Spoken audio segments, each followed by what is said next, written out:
بسم اللہ الرحمن الرحیم نحمده ونصلی علی رسولہ الکریم اما بعد۔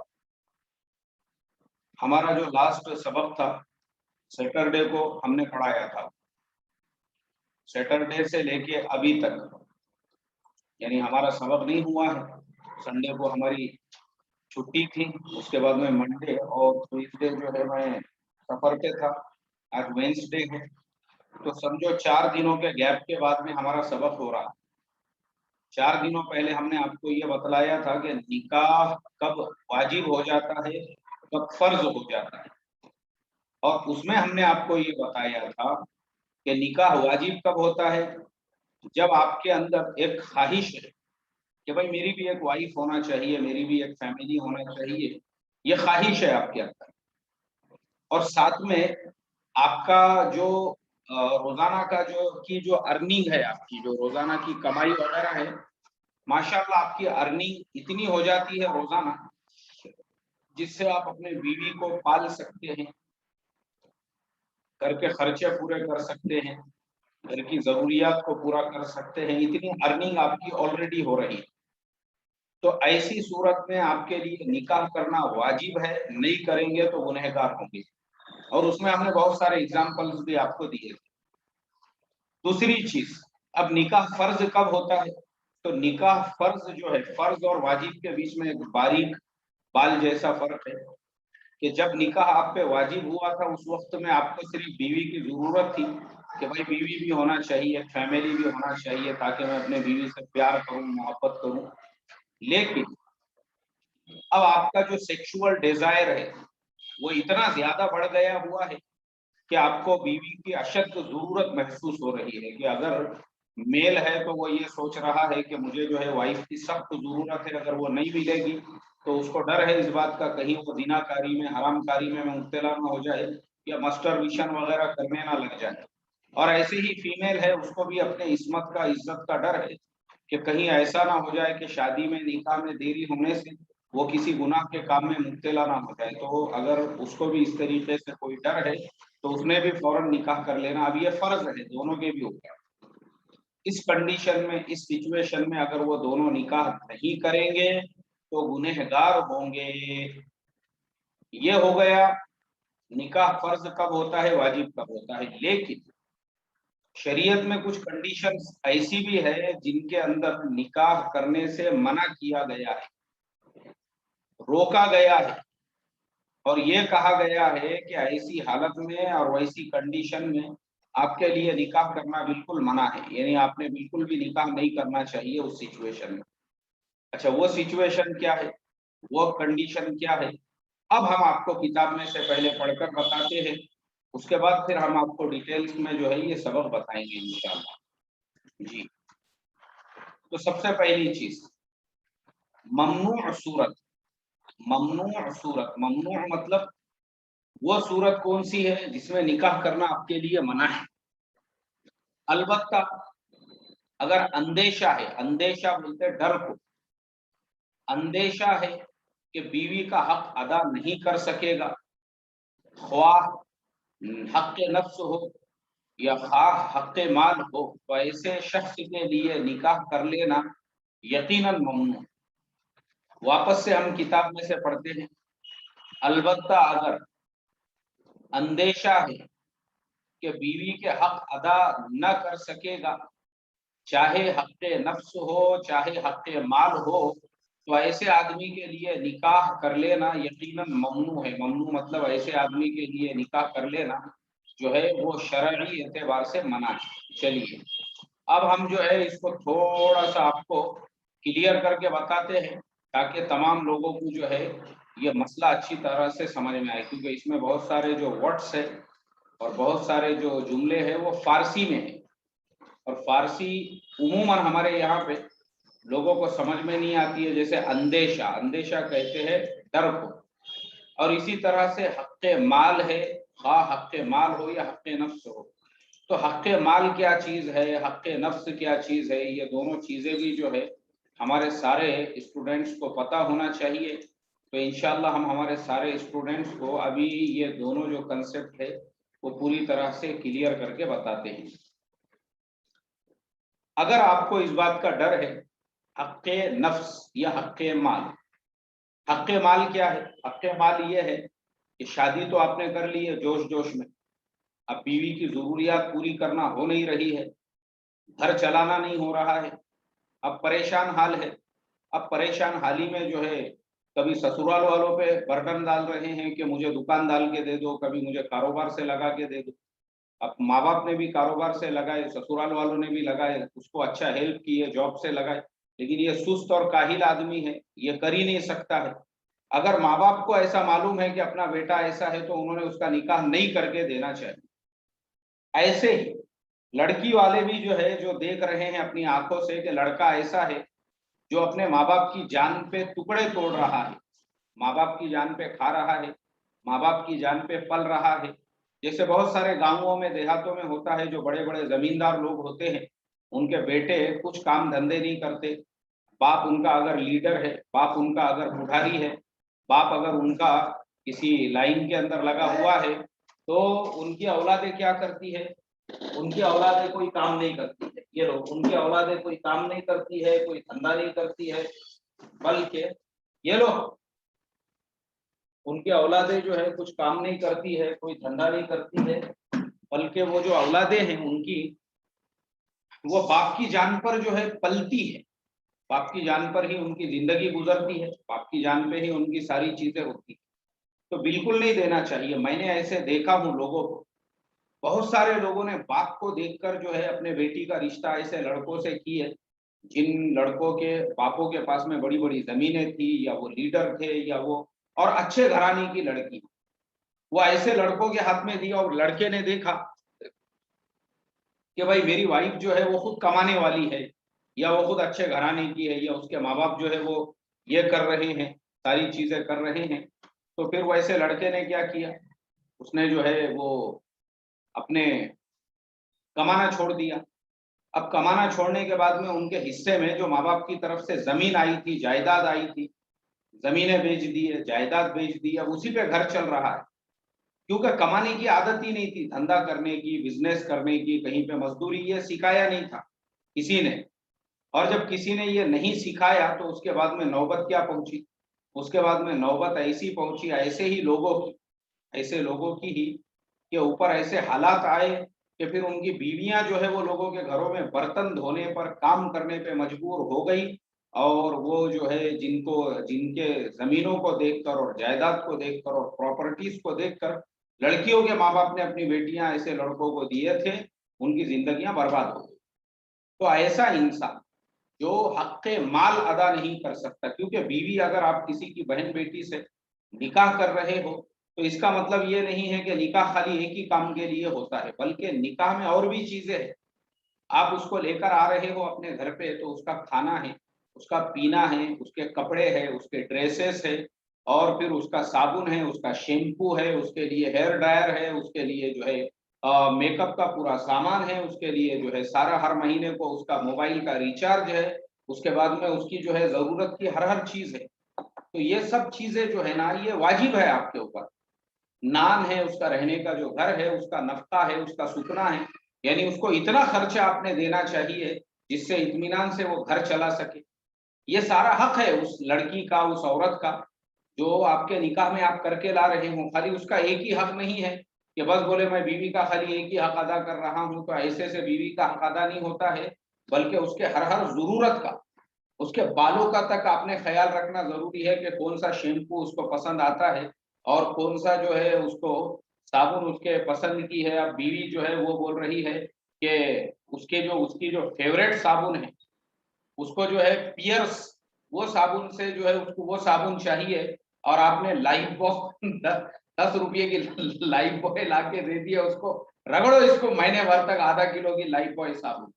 تو ایسا نہیں چلے گا نا، بلکہ آپ کسی کی بہن بیٹی سے نکاح کر رہے ہو تو اس کے حقوق ہے، اور یہ بھی ہے کہ گھر میں پورا خرچہ آپ نے، ایسا نہیں ہے آپ اپنے دوستوں کے ساتھ میں بہت سارے لوگوں کو دیکھتا ہوں، شادی ہو گئی، نکاح ہو گیا، اور بیوی جو ہے بیچاری گھر میں دال چاول بنا کے کھا رہی ہے، اور شوہر کہاں ہے تو بولے آج دوستوں کے ساتھ میں فلانے ہائی وے کے دھابے پہ ہے، پارٹی میں، وہاں پارٹی ہو رہی ہے۔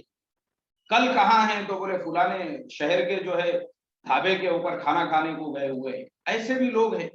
اب میں آپ کو بتاتا ہوں، ایک صاحب کے طرف میرا قرضہ تھا، انہوں نے میرے سے پیسے ادھار لیے تھے اور وہ میرے جیسی تھے، دیندار ماشاء اللہ، ساری چیزیں تھی. اب میں نے وہ حساب سے ان کو، ان کی والدہ دواخانے میں ایڈمٹ تھی تو میں نے ان کو کچھ قرضہ دے دیا تھا. اب وہ واپس دینے کا نام ہی نہیں لے رہے ہیں. میں پریشان ہو گیا. میں بولا بھائی یہ آدمی جو ہے انسان ہے کیا ہے، چلو ذرا اس کے گھر پہ جا کے آئیں گے آپ. اچھا میں اس کو میسج کر رہا ہوں تو پتا ہے آپ کو اس نے مجھے ریپلائی میں کیا جواب دیا؟ اس نے مجھے بولا ارے کیا لگائے، بولے یار تم نے اتنے سے پیسے کے واسطے بار بار مجھے میسج کر رہے، مجھے فون کر رہے، اتنے پیسے تو ایک ٹائم کے لنچ کا میرا بل رہتا. بولے ہوٹل کے اندر جب میں کھانا کھانے کو جاتا ہوں، کبھی بھیونڈی کے ڈھابے پہ گئے کیا بولے تم کھانے کو؟ میں بولا بھائی میں غریب آدمی ہوں، میرے کو اتنے بڑے بڑے ڈھابے وابے پتہ نہیں. ہاں بولے اسی لیے دیکھو بولے میں کبھی جاتا نا وہاں پہ 20,000 30,000 تو ایک ایک ٹائم کا بل رہتا. بولے ہمارا 20,000 پورے بکرے کا آرڈر دے دیتے بولے ہم وہاں پہ. ایسا نہیں کھاتے بولے ہم ایک پلیٹ چکن اور آدھا پلیٹ جو ہے تندوری چکن، یہ سب آرڈر نہیں رہتے وہاں، پورا بکرے کا آرڈر رہتا. بولے وہ بھیونڈی میں کوئی ڈھابا ہے بولتے وہاں پہ پورا بکرا ہی پکا کے دیتے.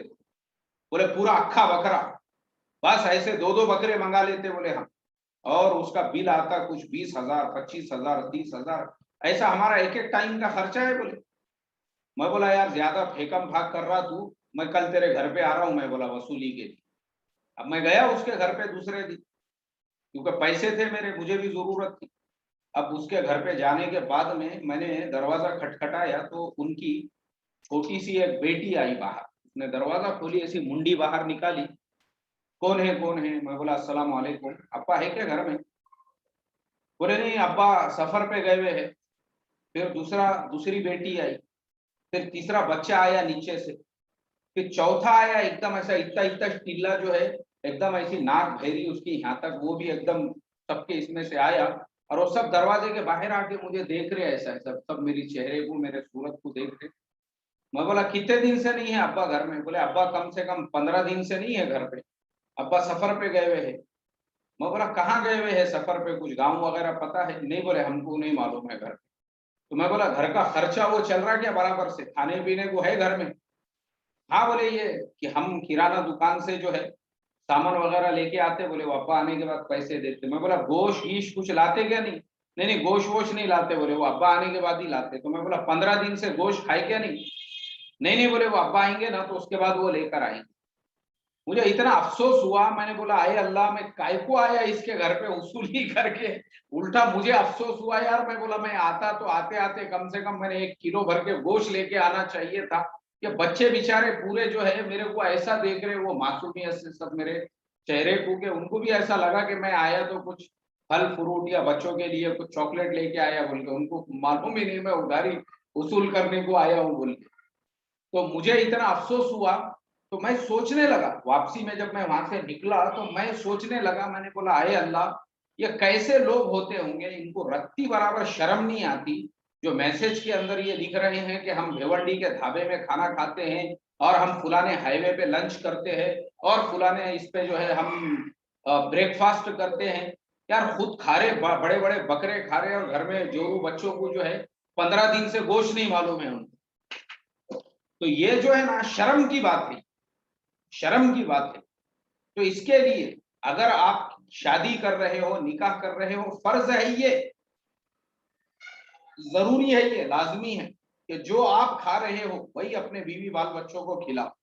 یہ نہیں ہے آپ ڈھابوں پہ پارٹیاں اڑا رہے اور گھر میں جورو بچوں کو کھانے کو دال چاول ہے، غلط بات ہے. تو خیر میں اس لیے بتا رہا ہوں، جو ہمارا آج کا سبق ہے کہ کوئی آدمی اگر بیوی کے مال کے اعتبار سے، پیسوں کے اعتبار سے حقوق نہیں ادا کر سکتا ہے، بالکل بھی اس کو حق نہیں ہے کہ وہ نکاح کرے، نہیں کرنا چاہیے ویسے انسان. اور دوسرا حق مال ہو گیا، اور دوسرا حق نفس. ایسا مرد جو نامرد ہے، اس کا نام تو مرد ہے لیکن وہ نامرد ہے. نامرد کا مطلب کیا ہے؟ نامرد کا مطلب یہ ہے کہ اللہ تبارک و تعالیٰ نے جو مردانہ طاقت اس کے اندر رکھی ہوئی ہے وہ ہے نہیں اس کے اندر. اس کی حرکتیں وغیرہ لڑکیوں کے جیسی، آپا جان کے جیسی اگر ہے اور وہ میٹھے ماموں ہے تو اس نے بالکل بھی نکاح نہیں کرنا چاہیے. شریعت میں بالکل اس کو جو ہے رائٹ نہیں ہے. ورنہ بہت سارے لوگ اس طریقے سے لوگوں کے سامنے چھپاتے ہیں کہ وہ مرد یعنی وہ عورت کا حق ادا کرنے کے قابل ہی نہیں ہے، اور وہ یہ بات کو چھپاتے ہیں. اور چھپانے کے بعد میں کیا ہوتا ہے، جب ان کا نکاح ہو گیا، اب نکاح ہونے کے بعد وہ لڑکی شرم میں، وہ لڑکی بھی بیچاری جو ہے وہ یہ سوچتی ہے کہ میرے ماں باپ کی عزت کا کیسا ہوں گا، میرے گھر والوں کی عزت. ابھی دیکھو میں آپ کو بتاتا ہوں، ابھی میں تھوڑے دنوں پہلے طلاق کے سلسلے میں میاں بیوی میں ایسی جھگڑے چل رہے تھے، اور وہ مسئلہ ایسا تھا کہ یعنی وہ لڑکی کے والد جو ہے اتنا ڈر رہے تھے. بولے مولانا اپن ایک کام کریں گے، وہ لڑکے والے آ رہے نا ان کو دوسری جگہ پہ اپن کہیں ہوٹل گیٹل میں بیٹھیں گے بولے بات کرنے. میں بولا بھائی ہوٹل میں کیوں بیٹھنے کا؟ بولے نہیں اپنی سوسائٹی میں وہ کیسا ہے، اگر پڑوس والوں کو بلڈنگ والوں کو ان کو پتا چلا کہ دیکھو ان کا کچھ تو بھی مسئلے مسائل چل رہے ہیں لڑکی کے، تو بولے وہ شرم کی وجہ سے. مطلب لوگوں کی تھنکنگ ہے، حالانکہ ایسا نہیں ہونا چاہیے. جو چیز بھی ہے تمہارا جو بھی معاملہ چل رہا ہے، تم نے جو ہے کسی کے باپ سے ڈرنا نہیں چاہیے. مگر اب کیا کریں گے، یہ ہماری انڈیا کی مینٹلٹی ہے، اور ہماری اسی مینٹلٹی کے اندر جو ہے نا ہم لوگ کیا کرتے ہیں کہ یہ سب چیزوں سے ڈرتے ہیں. تو وہ لڑکیاں اس طریقے سے ڈرتی ہے. ابھی میں آپ کو ایک واقعہ سناتا ہوں. یہاں ہمارے آفس کے اندر ہم نے وہ مسئلے کو حل کیا. ایک لڑکی کا نکاح ہو کے 1.5 سال ہو گیا، اور 1.5 سال ہونے کے بعد میں وہ لڑکی کو جو ہے پریگنینسی نہیں ہو رہی تھی. اس کی ساس اس کو تانے مار رہی ہے کہ تجھے کیوں پریگنینسی نہیں ہو رہی ہے. اس کی ماں کو فون کر کے بول رہی ہے کہ بھائی تم نے تمہارے بیٹی کا علاج کرانا چاہیے تھا، اس کو کہیں دواخانے میں بتانا چاہیے تھا، کچھ تو بھی تم نے کرنا چاہیے تھا تاکہ بولے یہ جو لڑکی ہے اس کو پریگنینسی ہو سکے. تو لڑکی کی ماں نے بولی کہ ٹھیک ہے اس کو بھیج کے دو، ہم کسی کو بھیجتے ہیں، ہم اس کا علاج کریں گے. اب لڑکی کے والد آئے، انہوں نے لڑکی کو لے کر گئے. اب اس کی ماں بھی جو ہے اسی کو برا بھلا بولنے لگی، تو ایسی کیسی ہے، تیرے شادی میں ہم نے اتنا خرچہ کرے، آپ تیرے کو کیا ہو رہا ہے، کیوں نہیں ہو رہا ہے. پھر وہ لڑکی نے روتے روتے بولی کہ امی جان آج میری شادی ہو کے 1.5 سال ہو رہا ہے، میرے ہسبینڈ نے مجھے ہاتھ بھی نہیں لگایا ابھی تک 1.5 سال میں خاموش ہوں. بولے وہاں میں نے میرے ساس کے سامنے بولی نہیں. میں بولا تم کو بولنا یہاں گھر پہ آنے کے بعد میں بولی اس کے لیے تم کو بتا رہی ہوں کہ میرے شوہر نے ہاتھ بھی نہیں لگایا. اب جب ہاتھ ہی نہیں لگایا تو بیماری کا اس کا کوئی سوال ہی نہیں پیدا ہوتا. اب لڑکی کی ماں ہو گئی پریشان. انہوں نے لڑکے کے ماں کو فون لگا کے بولے، لڑکے کی ماں بول رہی نہیں میرا بیٹا تو جم میں جاتا، میرا بیٹا تو روز ایکسرسائز کرتا، اور میرا بیٹا تو ایسا ہے ویسا ہے، میرا بیٹا ایسا ہو ہی نہیں سکتا. اس کے بعد میں یہیں آئے وہ لوگ، ہم سامنے میں نے ان کو بٹھایا، اور وہ لڑکے کو ہم نے جو ہے ایک دم صاف صاف لفظوں میں پوچھے نہیں تو ہم نے بولے بھائی تیرا میڈیکل چیک اپ کرائیں. تو لڑکے نے بولا نہیں، بولے بالکل بات صحیح ہے، میں حق نہیں ادا کر سکتا تھا بولے میرے بیوی کا، گھر والوں نے زبردستی نکاح کر کے دیے، ان کو بول رہا بھی میں تو زبردستی کر کے دیے. بولے بہت ہمارے اماں کی خواہش تھی، تمنا تھی. ارے تیرے ماں کی خواہش اور تمنا کے چکر میں وہ دوسرے کے بہن بیٹی کی زندگی برباد ہو گئی نا. جب اپنے اندر نہیں ہے طاقت تو فوراً بول دینے کا تھا. تو وہ لڑکی کا جو ہے خلا کرانا پڑا صرف اس وجہ سے. 1.5 سال ہو گیا اور وہ نامرد تھا وہ لڑکا. تو ایسے بہت سارے لوگ ہیں. یہ تو میں نے تم کو 1.5 سال کا سنایا. ابھی ایسے بھی ہمارے پاس میں کیسز آتے ہیں 8 دن میں بولے لڑکا نامرد ہے، اور 15 دن میں بولے پتا چل رہا ہے کہ لڑکا نامرد ہے. اور اس طریقے سے نامرد مطلب آج کل کے لڑکے جو ہے نا یہ ویمل گٹکے کھا کھا کے آٹومیٹیکلی نامرد بن رہے ہیں. یہ ویمل گٹکا ہی نامرد بناتا ہے انسان کو. یہ گائے چھاپ زردہ، یہ تمباکو، یہ میراج اور یہ جتنی بھی نشیڑی چیزیں ہیں اس سے آدمی نامرد بن جاتا. اس کے اندر طاقت نہیں رہتی. آج کل ایک تو نامرد بن رہے لوگ، نہیں تو دوسرے جو ہے بچہ پیدا کرنے کے جراثیم رہ رہے نہیں ان کے اس کے اندر. تو اس وجہ سے یہ سارے پرابلمس ہیں. تو یاد رکھو آج کا سبق کیا ہے. آج کا سبق یہ ہے کہ نکاح کرنا جیسے واجب ہے، جیسے فرض ہے، ویسے منع بھی ہے. اور کس کے لیے منع ہے؟ ایک تو اس کے لیے جو بیوی کا حق مال مطلب جو گھر کا خرچہ اخراجات وغیرہ نہیں برداشت کر سکتا، ویسے نے بالکل نکاح نہیں کرنا چاہیے. اور دوسرا حق نفس، جو بیوی کا کے ساتھ میں جو سیکشول ریلیشنز بنانا ہے اگر وہ نہیں بنا سکتا ہے تو ویسے نے بھی نکاح نہیں کرنا. شریعت نے یہ دونوں کو منع کیا ہے نکاح کرنے سے. آج کا سبق یہیں پہ ختم ہوتا ہے. اب کسی کا کوئی سوال ہے تو مجھے واٹس ایپ کے اوپر میسج کرو، ہم آپ کو انشاءاللہ اس کا جواب دیں گے.